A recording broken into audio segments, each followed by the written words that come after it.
स्वर्गीय आसमानी बाप, आज के वचन पर तू आशीष बरकत दे ताकि तेरे नाम की महिमा और तेरे नाम की जलाल जाहिर हो, तेरा फजल, तेरा अनुग्रह हो। ये प्रार्थना यीशु के नाम से मांगते हैं, आमीन। मेरे प्यारे भाई और बहनों, अभी वचन से पढ़ूंगा नीति वचन 20 बाप उसकी 9 आयत। कौन कह सकता है कि मैंने अपने हृदय को पवित्र किया अथवा मैं पाप से शुद्ध हुआ।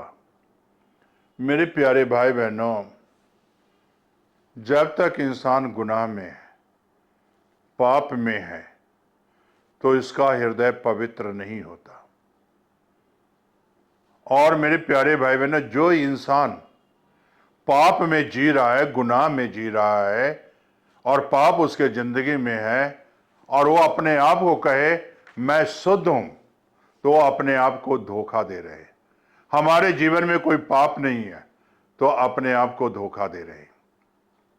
पाप की क्षमा के लिए आपको यीशु के पास आने की जरूरत है। अपने आप को हृदय पवित्र कोई नहीं कर सकता है। अगर मैं कहूं मेरा हृदय पवित्र है, नहीं मेरे प्यारे भाई बहनों, हम धोखा देते हैं। अपने आप को, अपने हृदय को पवित्र नहीं कर सकते।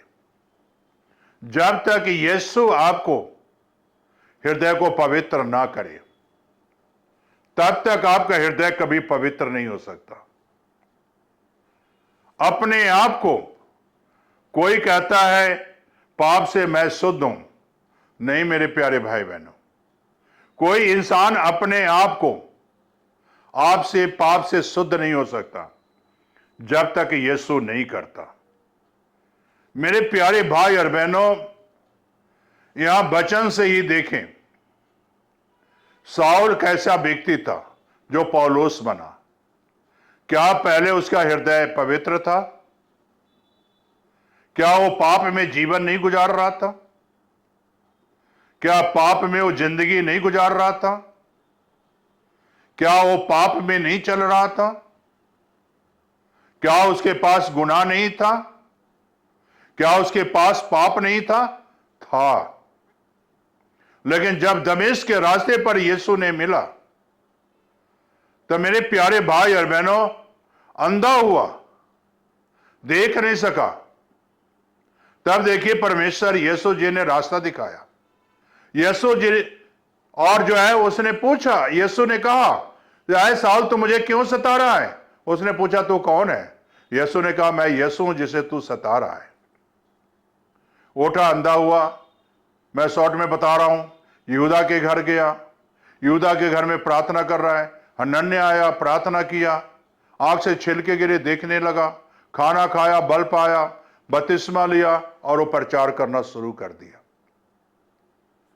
जब तक पाप वाली जिंदगी था, गुनाह वाली जिंदगी था, तब मेरे प्यारे भाई और बहनों कभी भी यीशु को गवाही नहीं दी। यीशु के लोगों को मारता रहा। लेकिन जब उसे पाप से शुद्ध हो गया, उसका हृदय शुद्ध हो गया, पवित्र हो गया, तब मेरे प्यारे भाई बहनों, प्रेरितों के बाइबल में लिखा हुआ अग्रिप्पा राजा के पास भी जाता है और वो अपनी गवाही देता है और कहता है ऐ राजा, मैंने स्वर्गीय दर्शन देखा है। मेरे प्यारे भाई बहनों, जब तक इंसान पाप में जी रहा है तो स्वर्गीय दर्शन नहीं देखता। जब गुनाह और पाप से धुल जाते हैं तो उनका जीवन स्वर्गीय बन जाता है। स्वर्गीय जीवन का मजा लेते हैं। स्वर्गीय जीवन का जो है जीना सीख जाते हैं। स्वर्गीय जीवन का रास्ता पर चलना सीख जाते हैं।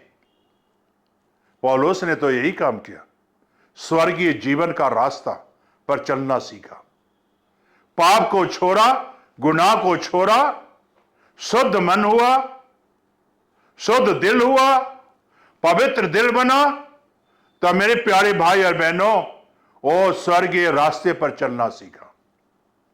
जब तक आपके जीवन में पाप है, गुनाह है, लालच है, दौलत का नशा है, तब तक आप स्वर्गीय रास्ते पर कभी भी नहीं चल सकते हो। आपके पास यीशु नहीं है तब तक आप स्वर्गीय रास्ते पर नहीं चल सकते। स्वर्गीय रास्ता तभी आपको मिलेगा जब आप प्रभु यीशु मसीह के पास आएंगे, आप शुद्ध हो जाएंगे, पवित्र बन जाएंगे, तब यीशु आपके साथ रहेगा और तब परमेश्वर के सन्मुख आप चलना सीख जाओगे। परमेश्वर के सन्मुख, यीशु के सन्मुख रहना सीख जाओगे। क्या आज आप पाप से शुद्ध होकर, गुनाह से शुद्ध होकर, अधर्म से शुद्ध होकर, क्या आप यीशु के सामने हैं या नहीं हैं? अगर आप खड़ा होना चाहते हो शुद्ध होकर, तो अपने पापों से आज तौबा कर लो, गुनाहों से तौबा करो और गुनाहों से तौबा करके आज यीशु के सामने खड़े हो जाओ। प्रार्थना करो, अपनी आंखें बंद करो और प्रार्थना करो। स्वर्गीय आसमानी बाप, आज जो बच्चे तेरे सामने खड़ा होना चाहते हैं, अपने आप को शुद्ध करें, पवित्र बनाएं, अपने गुनाहों को, अपने पापों को माने और उसे छोड़ दें, तो खुदाबंद आज तेरे सामने वो खड़े हो सकते हैं और खुदाबंद खड़े होकर तेरी महिमा और जलाल जाहिर करें। ये प्रार्थना यीशु के नाम से मांगते हैं।